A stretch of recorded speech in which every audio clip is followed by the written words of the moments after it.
Hi, everyone. I'm Jaya Vishwanathan, and you've found the No Brainer podcast where I discuss all things neuroscience in delightful conversations with various experts. I hope you enjoy today's episode. Hello, everyone. I'm so excited to invite you back into another episode of the No Brainer podcast. And actually, this time around, I actually have a very special episode and a very, very special guest. We're going to be talking about something in a very different angle than usual. So it's going to be a mix of lifestyle stories and experiences as well as neuroscience. So, without much further ado, let me introduce you to my dear friend Shane Mayson. Shane Mayson is a seasoned professional with over 4 decades of experience in the hospitality industry. As a former restaurateur, Shane built and operated successful dining establishments known for their exceptional service and welcoming environments. I know that living in the DMV area, if any of you are tuning in, he used to run Crazy Aunt Helen, which was wildly popular and people really miss it. But happily for the science field, he has actually transitioned his passion for service into a new calling as a coach specializing in sobriety and recovery. So, with 21 years of personal sobriety, Shane brings not only lived experience, but also deep empathy and insight into the challenges of addiction and the transformative journey of recovery. His coaching approach is grounded, compassionate, and purpose driven, helping individuals really build sustainable, fulfilling lives that are free from substance abuse. Shane is committed to guiding others with honesty, accountability, and hope, core values that have shaped both his personal and professional evolution. And I have to say, Shane, before we even get started, just every time I've had a personal conversation with you, you have always just been a very uplifting person. And I can totally just imagine you bringing a force of positivity in the lives of people who are just going through a very difficult time. And so to get started, I want to talk about so many things with you, but let's start at the heart of your experiences, right? Like, so you're an expert with both lived experience of addiction and recovery, but also now training other people to do this, to recover. And so can you tell us a little bit about your journey and what you enjoy about your work? So it is not really work. Okay. This is more of a calling. Okay. So, first of all, thank you for that introduction. I feel so accomplished, You are. which means I'm old. But, Mhm. you talked about lived experience and yes, I have managed to put together 21 continuous years of sobriety. And I had a sort of 5 year dive into recovery in the 90s. And then I had a return to use in the year 2000, which was really like a really, really tough 3 years of active addiction. Mm, And I didn't really think I would make it back, actually. I thought I was going to die. mm, Um, and I did make it back. And there, for me, like what I walked away with from that experience is one, I never know if I know that I have another use in me, but I don't know that I have another recovery in me, I see. if that makes sense. It does. Yeah. So that keeps me on this side of recovery. Two, there's a saying that one is too many and 1,000 is never enough where addiction is concerned, right? So whether that is having one drag off a cigarette, I have experience in that. I still dream about nicotine. I still dream about cigarettes. In fact, I still wear a nicotine patch. It's like my methadone treatment Mm-hmm. for cigarettes. Mm-hmm. I'm trying to answer your question now. You're going to have to rein me in, okay? No, Because please. No, I'm fascinated. And I'm sure our listeners are going to be fascinated as okay, well. because my brain will bounce all over. Coming in 2003 and back into recovery, really had one, I didn't think I was going to make it. I Mm-hmm. weighed 96 pounds. I was a homeless meth junkie. I was shooting crystal meth. Mm, and living in the streets. I was mhm, been living in the streets of New York, and I was that guy that asked people for money. mhm. So I am literally a walking miracle Yeah. because I should be dead, and for whatever reason I'm not. And I've always thought that when I came in, it took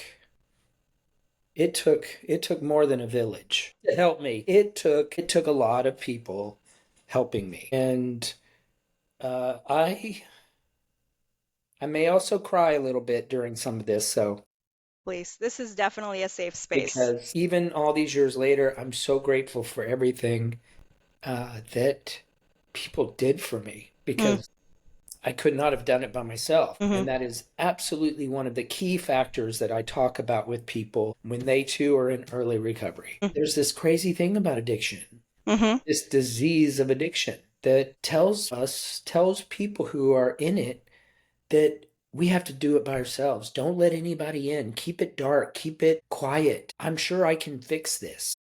I never could fix it by myself. I needed help. And so that is one of the fundamental key elements in the beginning is letting people know that they don't have to do it alone, and they can't. We cannot get well by ourselves. I have yet to see it. I'd love to meet that person, but I've yet to see it. Right. But does that answer your question? I kind of went all over. Yes. No, no, this is great. So I actually have a side question too, because I have wondered this, and it's does time make it easier to stay sober? Hmm. Because Hmm. people say sometimes that time heals all wounds and Hmm. time heals things, but then if you look at things Hmm. like grief, right? Just individuals deal with grief very differently. And some people seem to have the ability to bounce back quicker. Some people take years, like when a loved one passes or something, it can take like really years or decades to recover. So, one of the things about addiction that I don't understand, and I think a lot of people don't, is like, does time help? The fact that you've been sober 20 years, 21 years, stop you from going for that next hit? I think the answer is as individual as the person. Interesting. Okay. I, for me, my experience is the cravings were overwhelming. There was there's something that happens in our ancient brain. Yep. Learned this in rehab, Yeah. where the brain in addiction starts to think that that cigarette, Yeah. that fix, that hit, that sip, I need it to live like I need air, I see. like I need to eat. Those cravings are coming like, From and your because I limbic am brain. Yeah. basically fighting my own brain, Yeah. um, and telling the cravings, like I just would say it out loud. I would say, I don't need that. And people probably thought I was crazy on the metro, but you do what you got to do. You do what you got to That's a do. lie, I would say. That's a lie. You're lying to me. I don't need that. Yeah. Yeah. um, and as time would progress, but that happened, I would feel those overwhelming cravings for first 6 months. I mean, Hmm. it was just constant, kind of. But I would talk about it. I had a lot of help, Hmm. and people would say things like, "Don't give up 5 minutes before the miracle." Kicking the can. Don't have to. I'm not going to get high today, but I can tomorrow if I choose. Right. Right? Just kind of always kicking it to the next day. Yeah. I'm not going to get high today, no matter what. Yeah. Today, and I'll worry about tomorrow. But those cravings were really, really intense. One of the ways I've heard it said about the switch of addiction is from a person who's not addicted to someone who is imagine, I am born a cucumber. Okay. I'm a beautiful cucumber in the Okay. garden. And then addiction takes me and I become a pickle. Hmm. And I can never go from being a pickle to back to being a cucumber. Even though I might look the same, I'm still always going to be a pickle because the Right. shift has changed me. Now I can live life like a cucumber and walk through the world, Yeah. I need to know that I'm still a cucumber. So how does a pickles work in the world of cucumbers? And that's where all that work comes, right? Of being able to figure out. But cravings did subside for me. It was generally about 18 months I see. where obsession was kind of lifted. I Um, see. Okay. Oh, that's very interesting. But what you say to me is very resonates a lot as a scientist too, because I know that there is a chemical, very strong like biological and chemical component. And one of the things like I think I'm personally very fascinated by, as we've talked about, is this like interplay of nature and nurture. So where does like environmental influence and biology begin. But also with things like addiction, it's like a third layer of complexity where the addiction itself changes. I think the way I think of it, it's like an equilibrium point. And to get really weird for a moment, I read this book about quantum mechanics in neuroscience. It was theoretical, and I didn't like read the whole book because it was very dense and abstract. But I read a little bit of it here and there, and what's fascinating was one of the theories it posited was that there are multiple stable states in our brain. And so, like, sometimes when traumatic events like PTSD events or whatever can happen, they might shift the kind of the at the quantum mechanics level, if you will, the equilibrium point to a different point, if that makes sense. And the way I think of like addiction, because sometimes some of those reactions are like chemically reversible, right? Like you can get a sugar high that's temporary and then you go back down. So caffeine. that's a caffeine, absolutely, right? So you can have a temporary, so some of those reactions are reversible reactions, but then some of them seem more irreversible. And, to me, actually, there's a similarity there between like traumatic experiences. We don't understand the biology of that very well, and something like addiction. But then, I think stories like yours give people hope because you're really like, really, it's possible that it's not irreversible, right? It's not set in stone like a pickle can go back to being a cucumber, maybe with some scars. But we all go through no, but we all go through life with some scars, right? So that's not impossible. So I think that's a really fascinating analogy right there. Yeah. I think it makes it pretty easy for someone to, it was easy for me to grasp that, Right. right? Like, okay, now that I am pickled and I have to accept that, right? Huh. I need to accept the fact that while I look like a cucumber and walk amongst cucumbers, I am different now. And I need to do some things differently in order to be able to work and live in a world as if I am a cucumber. You That's know what I mean? profound. That is profound. Yeah. Because the goal is not, for me, the goal is not to live in sadness and sorrow and regret and all the darkness of being an addict or an alcoholic. Like, I have come to a place, and I know a lot of people who are here too, who embrace it. I'm so grateful that I am, in fact, an addict Yeah. in recovery, right? Because one of the things that I'll try to talk about it like this, you talk about environment and biology. I 100% believe that I am born with a genetic disposition to become an addict or alcoholic. Okay. My mom, I don't know, I'm not a scientist. You'll probably be able to tell me, but my mom smoked. It was the 60s. She Yeah. smoked when she had me. And I'm going to tell you, I snuck a cigarette out of her, a Virginia Slims menthol lights. Mm-hmm. I snuck one of those out of her cigarette holder and smoked it in the closet when I was 11. Okay. And I loved it. It Yeah. was like I wanted it, and I started smoking at Yeah. 11. Um, and like right away, I was like, this is where I've been missing. Now, Right. I don't know if that was because I got addicted in her womb or if I just had a predisposition. Yeah. Nonetheless, for people like me, I just resign from any kind of debate. It is what it is. I'm a pickle. Yeah. Then, I grow up and Yeah. I end up moving to New York. I'm, a gay man of a certain age, and I'm living in New York City, and the AIDS epidemic is just everywhere.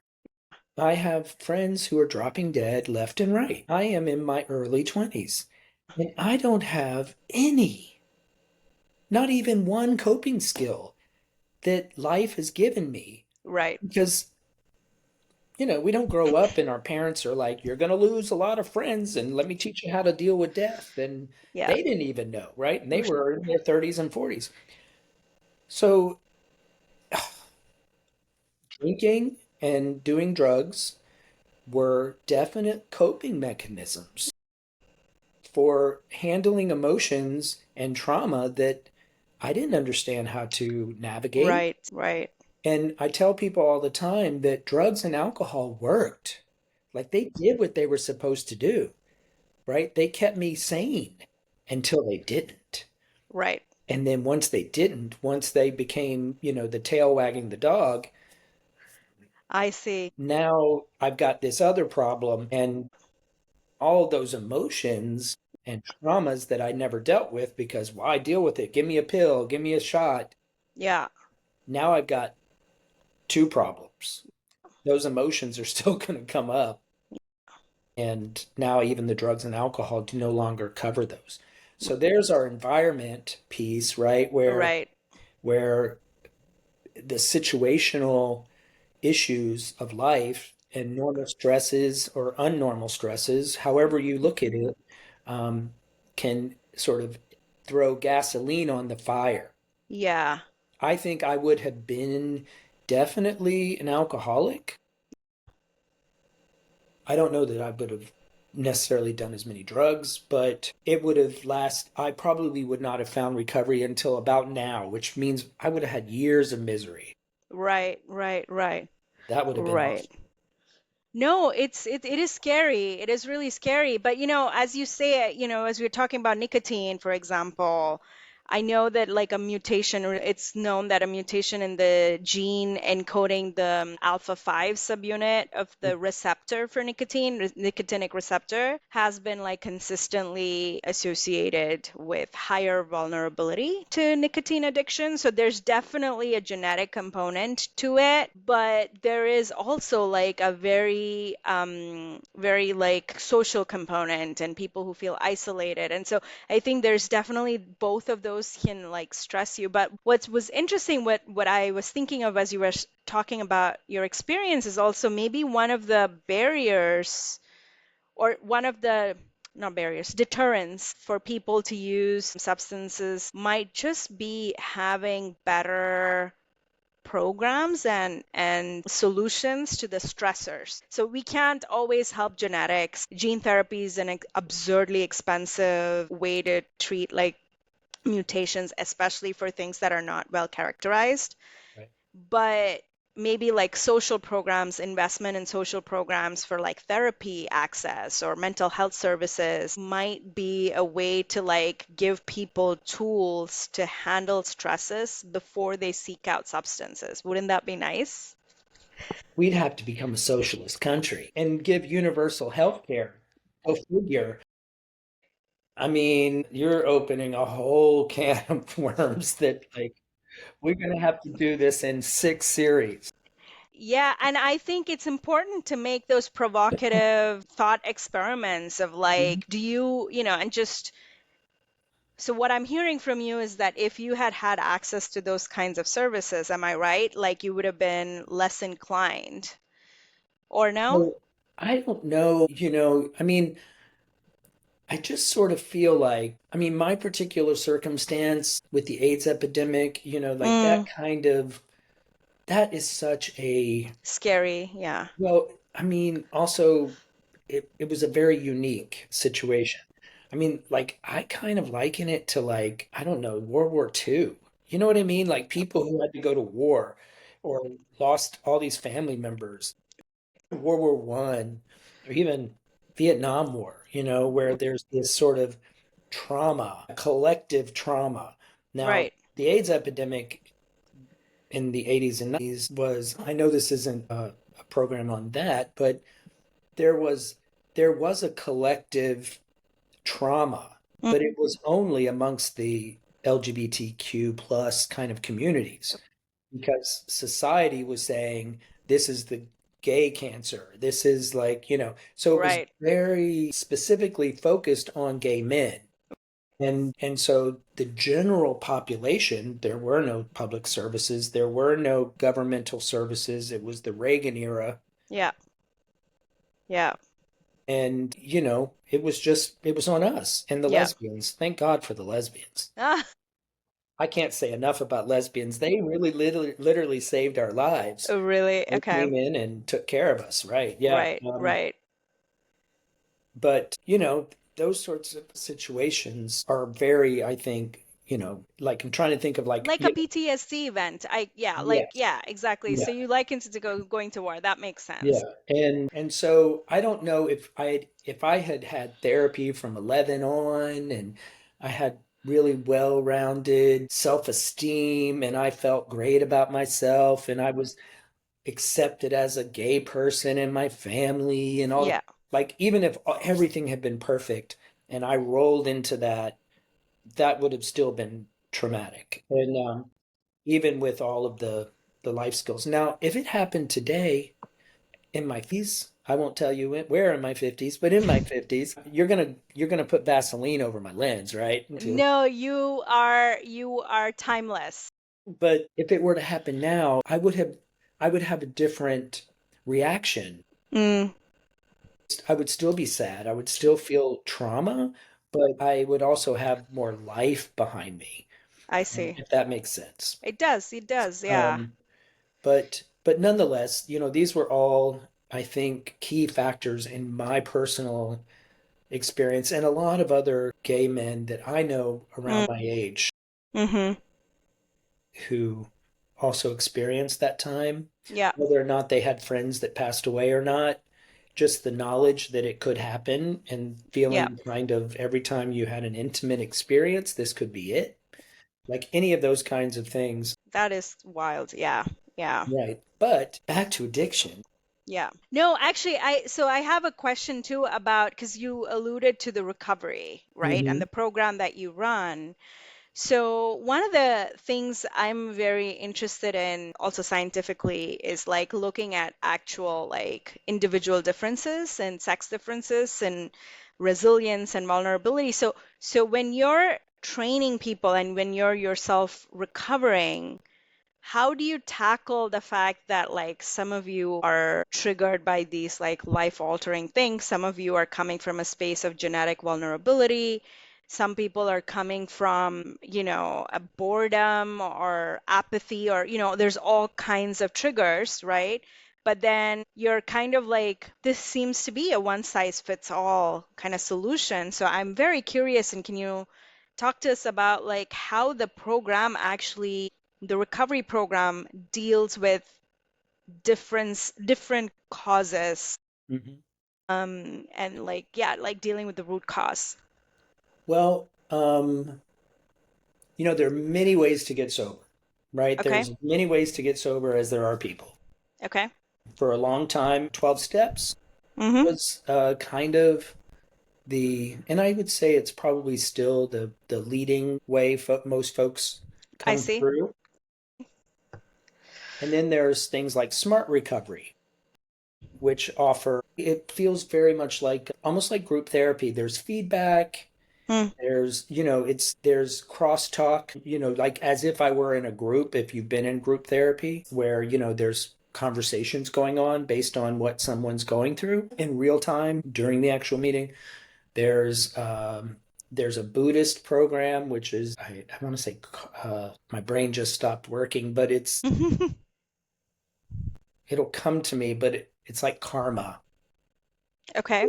But it's a Buddhist based. And so I say all of that just to kind of say that, like I personally have come through a 12-step program and that works Right. for me and it continues to work for me. But it's not I know several folks, I know lots of people who have found recovery through Yeah. other ways.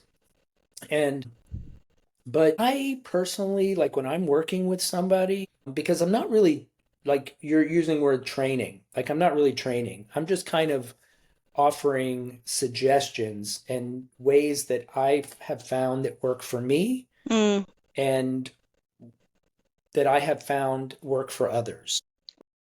And then I do know one of the first things I talk about is abstinence, right? For me, that is the only way. One is too many and a thousand's never enough. mm, Once I put anything in me that mm, is mood altering, I just want more. It's mm, almost like I have a disease of more. mm-hmm, Give me more. I want to change what I'm mm, feeling. mm-hmm.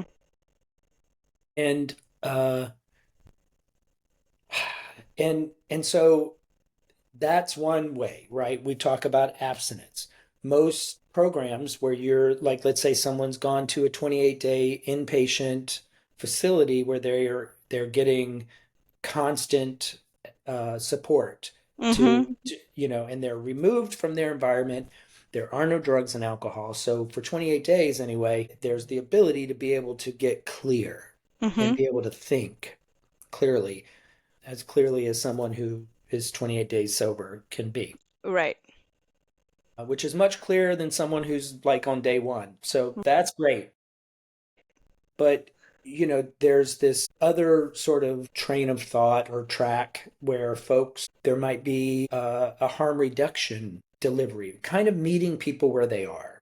Mm, Some folks just don't want to stop, but they want to figure out how they might be able to manage it, i.e., harm reduction. So, like, there's a group where we all get together. I don't, but where all the folks get together and discuss ways of being able to navigate life while still having a drink or maybe a joint or whatever it is. That tells you how old I am. A joint. people, okay. Do they? I don't think joints are dated. I certainly have met people who use joints, so yeah. Yeah. Um, but there's harm reduction. But I have found that what works best for me and what I Yeah. see works mostly is when people do strive for abstinence. There's the ability to have clarity of mind. Yeah.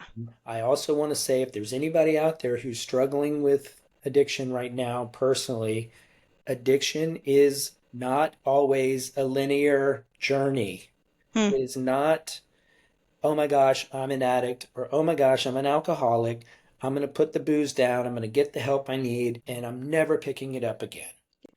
That is not the case for most of us. Most of us do have a slip here and there, and that's normal. Yeah. So I don't want people to feel, see, I'll never get it. That's not the case. No, no, and actually, this might sound a little absurd to you. I don't know. I love it. Give it to me.